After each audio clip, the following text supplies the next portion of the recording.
Coucou les merveilles, c'est Chloé. On se retrouve pour voir les énergies de la semaine du 15 janvier.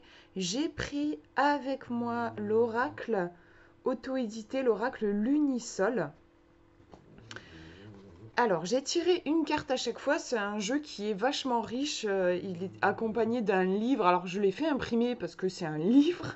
C'est pas un livret, c'est un livre. Donc, il est très riche. Je préfère tirer une seule carte et on va bien l'explorer ensemble. Là, je me suis concentrée sur le côté divinatoire. Si jamais on tombe sur des cartes un peu rudes, j'ai pris avec moi l'oracle Parfum d'âme qui lui est plus orienté développement personnel et du coup voilà, je tirerai une carte si besoin, si on a besoin de conseils par rapport à des énergies qui pourraient être peut-être un petit peu difficiles. Donc je vous laisse vous concentrer sur cette semaine qui arrive et choisir la carte qui vous attire le plus. La première est ici, la deuxième au milieu et la troisième là. Je vous laisse faire votre choix.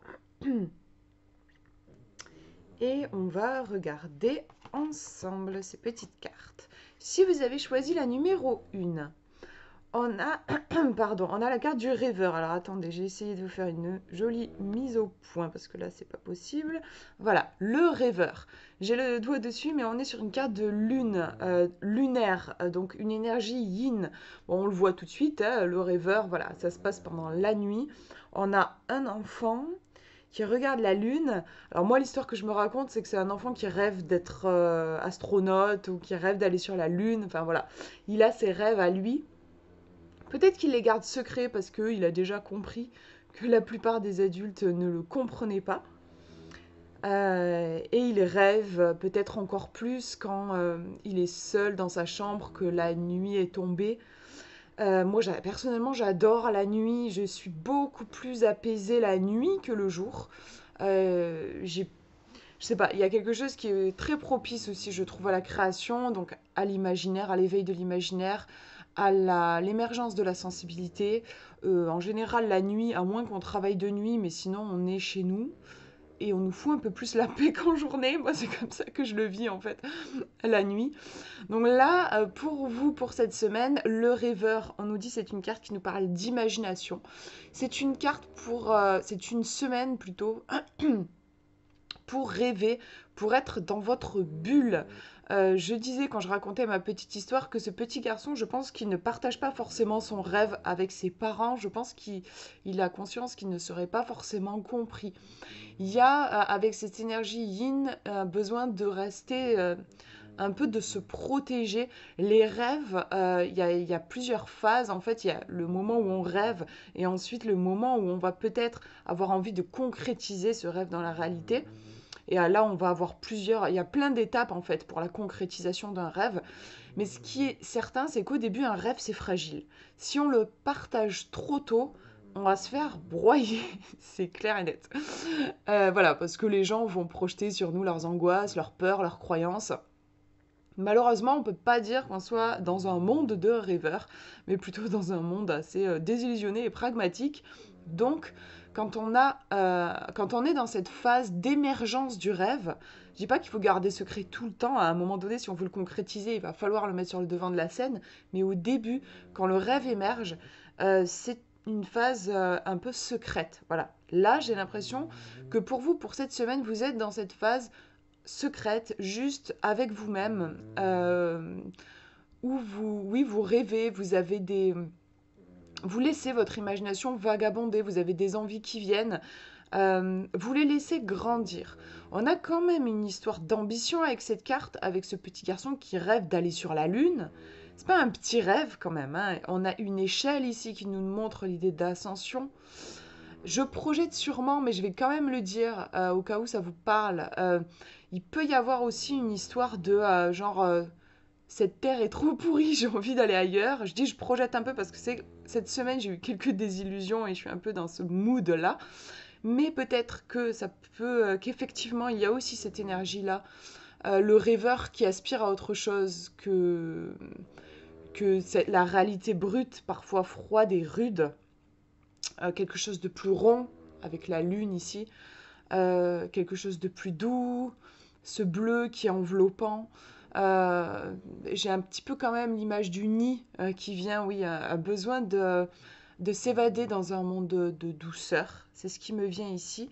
On va regarder dans le livret. Alors, je ne vais pas tout vous lire parce qu'il y a énormément d'informations. Et sinon, ce serait un peu long, mais on va lire quelques extraits. Alors, la citation reliée à la carte, la lune est le rêve du soleil. Ça, c'est la citation. En mots-clés pour vous pour cette semaine, on vous parle d'imagination, de rêve, de silence, de solitude et d'illusion. Vous savez, j'ai pas parlé illusion. La lune dans le tarot notamment, c'est une carte qui peut ressortir quand on est dans des angoisses profondes et où finalement on ne voit pas la réalité telle qu'elle est. On est terrifié par des ombres en fait. La nuit, on ne voit pas très clair et on peut avoir parfois des ombres un peu effrayantes projetées alors que c'est juste un arbre par exemple.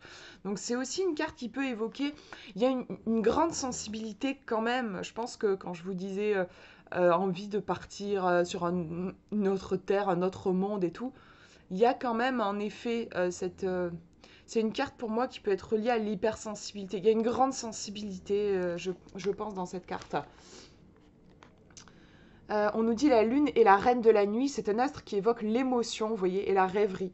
Le rêve porte en lui une énergie yin, réceptive et lunaire. Petit clin d'œil sur le mot-clé imagination évoquant les images en action. L'illustration très poétique au décor imaginaire nous montre un enfant regardant une échelle qui monte jusqu'à la lune, comme s'il rêvait d'aller décrocher cette lune. Un astronaute tient un petit flambeau pour signifier au petit garçon de croire en ses rêves, car il est tout à fait possible et réaliste de s'approcher de l'astre lunaire. Il l'encourage également à garder et protéger ce feu intérieur. Ouais, ça je l'avais senti. Alors, qu'est-ce qu'on nous dit ? Pour cette semaine, le rêve est la voie royale menant à l'inconscient. Accordez de l'attention à vos rêves et c'est aussi encourager son mental à prêter une attention aux détails de votre existence et cela aide à intégrer les messages inconscients. Cette carte va donc vous conseiller de prêter une attention toute particulière à vos rêves. Votre imagination est fertile et vous permet de belles créations. Et ça, c'est vrai que j'y ai pensé aussi, je vous parlais de grande sensibilité, d'imaginaire et tout ça.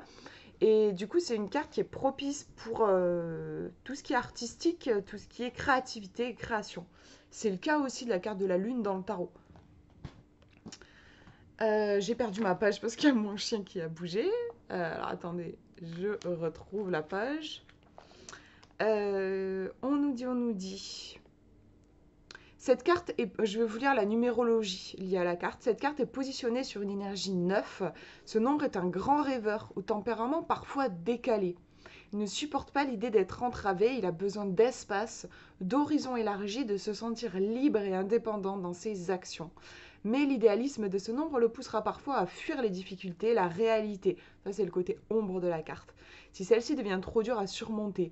Doux rêveur, ce 9 peut parfois se perdre dans des projets utopiques. Le nom de cette carte porte l'énergie 7, favorisant les travaux de l'esprit, la vie spirituelle et intérieure. Ce nombre est un rêveur et un philosophe qui aime se mettre dans sa bulle et à la recherche de calme et de sa richesse intérieure. Ouais, donc moi je dirais oui pour cette semaine, éviter autant que possible la foule. Je dis bien autant que possible, hein, on ne peut pas forcément faire l'ermite pendant une semaine, mais autant que vous le pouvez, ayez des moments de solitude, vous en aurez probablement besoin. Vous avez besoin de douceur, je ne sais pas ce que vous fait le côté nouvelle année. Moi je trouve qu'il peut y avoir un aspect un peu pression. On voit un peu partout sur les réseaux sociaux, posez vos intentions, faites le bilan de l'année passée, qu'est-ce que vous voulez mettre en place pour cette nouvelle année. Et même si de base j'aime bien faire des bilans ou des trucs comme ça, mais je trouve que ça dépend dans quelle énergie on est. Des fois ça peut vachement nous booster et tout, mais des fois aussi ça peut être un peu fatigant, un peu démoralisant, un peu genre est-ce que je serai à la hauteur cette année? Ça peut mettre un peu la pression en fait. Donc si vous avez cette carte, vous n'avez peut-être pas besoin en effet d'être dans cette énergie-là, vous avez peut-être plus besoin d'être dans votre bulle et qu'on vous foute un peu la paix et d'être juste en lien avec votre sensibilité et ce qui est juste pour vous quoi. On va regarder la carte numéro 2. Si vous avez choisi la 2, vous avez l'énergie de la spirale qui vous accompagne pour cette semaine et qui nous parle d'évolution.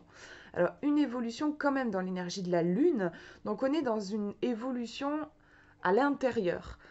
Parfois, on a des évolutions profondes qui ne se voient pas forcément à l'extérieur, mais nous, on est en transformation. Alors, dans ces moments-là, ça peut être un peu bizarre pour notre entourage. Quand on est dans cette transformation-là, on peut avoir besoin d'un peu euh, qu'on nous foute la paix parce qu'on est en mutation intérieure. On peut avoir cette tendance-là. On peut être un peu, ça peut être déroutant pour nous. On peut avoir une impression de chaos parce que les choses ne sont plus comme elles étaient avant. On ressent cette transformation intérieure et en même temps, comme elle est intérieure, il peut encore y avoir un décalage avec notre vie à l'extérieur. Il faut du temps pour que cette spirale, cette évolution rentre aussi en lien avec notre monde extérieur et ça va venir. Il y a comme un écho à un moment donné. Notre vie intérieure impacte notre vie extérieure, mais il faut de l'espace et du temps aussi pour que cette évolution se fasse vraiment et trouve sa place. Mais elle part de l'intérieur et ça, c'est hyper important. Pour moi, ce qui me vient d'ailleurs, je sais plus où j'avais vu ça, mais c'est l'image de l'œuf. L'œuf, le petit poussin dans l'œuf, il faut qu'il pousse de l'intérieur la coquille pour que la coquille, elle casse et qu'il vienne au monde. Si la pression, elle vient de l'extérieur, la vie est foutue, en fait. Et ça, je trouve que c'est vachement fort. Dans notre vie, c'est pareil, en tant qu'être humain. Si on a une pression, une injonction à l'évolution qui vient de l'extérieur, ça va nous broyer. Trop de pression. J'en parlais sur le tirage de la carte précédente, là, pour ceux qui regardent. Je sais que certaines personnes regardent toutes les cartes. Trop de pression, et là, c'est juste burn-out, enfin, ça broie le potentiel, ça n'aide pas du tout. Si par contre l'évolution, la poussée de vie vient de l'intérieur, elle vient de vous, alors là, on est sur une réelle évolution, il y a quelque chose de bénéfique qui va pouvoir arriver. Et là, on est sur une carte qui nous parle de cette énergie-là, de cette poussée de vie qui vient de l'intérieur. Donc franchement, c'est très positif. On va regarder ce qu'on nous dit dans le livret. On nous dit pour cette semaine, tout est changement, non pour ne plus être, mais pour devenir ce qui n'est pas encore. En mots-clés, vous avez évolution, cycle, changement, mouvement et routine. Donc là, ça sera plus pour le côté ombre de la carte. La Lune traverse des phases différentes et change de forme. Elle croît, décroît et disparaît. À ce titre, elle est le symbole de transformation et de croissance. Le mot lunatique évoque d'ailleurs une personne dont l'esprit est changeant, dont l'humeur varie souvent et de manière soudaine. Dans l'illustration, une spirale hypnotisante nous emporte dans son tourbillon.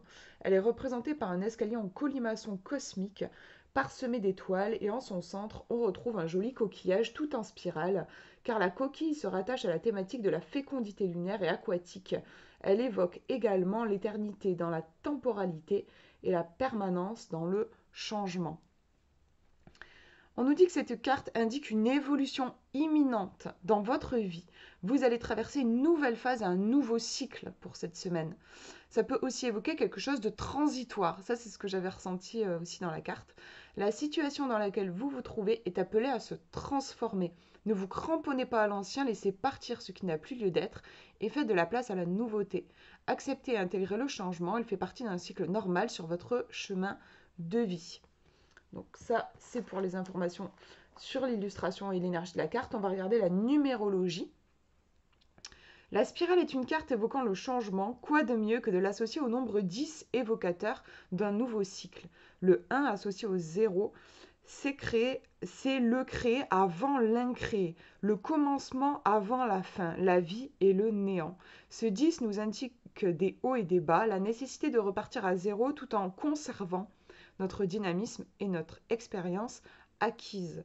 Le nom de cette carte résonne avec l'énergie du 12 qui va nous parler de la nécessité de lâcher prise pour cette semaine, d'accepter la situation, peut-être en y apportant un autre regard, mais également d'agir avec patience et discernement afin de ne pas bloquer l'énergie de ce changement. Une fois réduit, on retrouve l'énergie du 3 très expansif et enthousiaste à se lancer vers de nouveaux projets.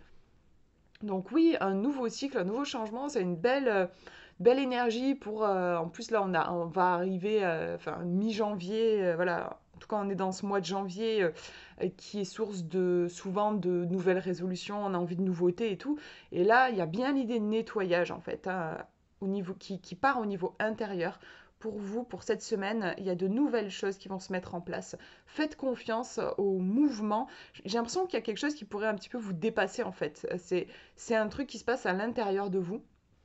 D'où l'importance de lâcher prise et d'accepter juste de vous laisser emporter par cette vague de changement qui va vous emmener. On nous parle d'évolution, donc c'est vraiment vers un mieux. Voilà pour cette carte, je la place de côté. On va regarder si vous avez choisi la numéro 3. Vous avez l'éclipse solaire, l'écoute. Bah, décidément, enfin c'est drôle parce que là, sur toutes les cartes, sur les 3 tirages, on n'a que des énergies yin de la lune. Là, on est vraiment l'énergie très yin puisque éclipse solaire, donc on a vraiment l'énergie yang ici qui se retire. On nous parle d'écoute, on voit une jeune femme face à une bête sauvage. Elle pourra avoir peur, mais pas du tout. Elle la regarde dans les yeux. Il y a quelque chose de, pour le coup, quand même, de très puissant qui se dégage de la carte. On va regarder ce qu'on nous dit dans le livret. Mais déjà, j'ai envie de dire, juste au niveau intuitif, ce qui me vient, moi je trouve qu'elle dégage de la puissance, cette carte, vachement de puissance. Euh, j'ai l'impression qu'il y a, pour cette semaine, une certaine puissance, quelque chose de costaud que vous pourriez ressentir, que ce soit par rapport à un événement qui va survenir ou juste, je sais pas, quelque chose que vous allez sentir peut-être des choses assez intenses. On vous demande peut-être face à cette intensité d'adopter une attitude d'observation et d'écoute plutôt que d'agitation et de réaction. Et ouais, il y a l'importance aussi d'avoir juste d'être présent à ce qui est sans paniquer et sans être dans la réaction. Je vous lis ce qu'on nous dit dans le livret. Alors, au niveau de la citation, on nous dit: à cela, rien à dire, les peuples, comme les astres, ont le droit d'éclipse, et tout est bien pourvu que l'éclipse ne dégénère pas en nuit. C'est une citation de Victor Hugo. Pour vous, pour cette semaine, en mots-clés, on vous dit recul de l'énergie yang, phase d'observation, être dans l'écoute et le ressenti, repli sur soi, grande sensibilité et besoin de repos. Un vampire en Sibérie, une grenouille géante au Vietnam, un loup-garou en Sibérie ou encore un jaguar en Argentine. Pendant des siècles et tout autour du monde, les hommes ont pensé que ces animaux réels ou imaginaires mangeaient le soleil et leur imputaient la responsabilité des éclipses solaires. En Amazonie, chez les Mayas, les éclipses étaient perçues comme une guerre que se livraient le soleil et la lune sur fond de querelles amoureuses. Grande séductrice, la lune parvient lors d'une éclipse à dominer le soleil et capture pour elle seule sa lumière. Ce triomphe du yin féminin superposé au yang annonce les dérèglements cosmiques les plus néfastes. On retrouve dans l'illustration de cette carte le face-à-face entre un jaguar et une femme, avec une belle éclipse solaire en toile de fond. L'éclipse solaire, par le fait que la lune cache le soleil, évoque la prédominance de notre énergie yin, de la réceptivité et donc de l'écoute. Le félin et le personnage féminin n'ont pas besoin de se parler pour se comprendre. Cela évoque autant la communication verbale que non verbale. L'écoute prend un aspect plus large, les paroles sont secondaires. Le langage évoqué est un langage universel, celui du cœur, et englobe également l'accueil de la différence. Le jaguar, symbole nocturne et lunaire, représente les forces obscures, fécondes et magiques de l'astre de la nuit. Selon une légende indienne, le dernier survivant des jaguars, après que sa famille eut été décimée par un homme, grimpe dans un arbre et implore le secours de la lune et du soleil. Ce dernier ne l'écoute pas, mais la lune le recueille et le cache. Il vit toujours chez elle, et c'est depuis ce temps que les jaguars sont nocturnes. Interprétation de la carte. Dans une situation vouloir ou devoir éclipser une énergie yang, ne pas passer à l'action, être plutôt dans l'observation et dans l'écoute. Là, c'est un conseil pour vous pour cette semaine. Il est peut-être temps de souffler, de prendre du recul, de reconsidérer les choses. Ce n'est pas le moment d'entrer dans une lutte ou d'être dans l'action. Il est peut-être judicieux de faire confiance à vos ressentis, à votre sensibilité. J'ai envie de dire oui, c'est toujours judicieux. Euh, Qu'est-ce qu'on nous dit d'autre au niveau de la numérologie? L'énergie du nombre de cette carte renvoie au 11-2. Ces deux nombres en numérologie sont axés sur la réceptivité, la sensibilité est parfois à fleur de peau et une bonne dose d'intuition. Avec ces deux nombres, nous sommes reliés à nos émotions et à notre clairvoyance. Le nom de cette carte porte l'énergie du 7, mettant l'accent sur la sagesse et l'ouverture au monde extérieur. Ce nombre est en quête de compréhension, d'ouverture spirituelle et de paix intérieure. Il nous encourage à revenir à l'essentiel en favorisant le calme, la détente et le repos, ainsi qu'un travail méditatif. C'est vraiment drôle pour celles et ceux qui regardent toutes les cartes là. Je sais que certaines personnes le font. Les trois cartes nous parlent d'énergie, vraiment de retrait de ces fameuses énergies lunaires. Ouais, là, on est sur...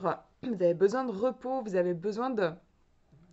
Je pense que ce qui est vraiment important avec cette carte, encore une fois, c'est de ne pas réagir. S'il y a des choses qui vous stimulent cette semaine, pensez vraiment à cette carte et épousez l'énergie de la lune plutôt que l'énergie du soleil qui est très agité, très dans l'action, très dans la réaction. Calmez-vous, soufflez, prenez de la distance et prenez du recul pour cette semaine. Je pense que c'est important. Voilà pour ces tirages. Bon, bah finalement, j'ai pas senti d'utiliser un autre oracle. Je trouve que les cartes étaient douces en fait. Je vous fais de gros bisous et je vous souhaite une très très belle semaine. Prenez bien soin de vous.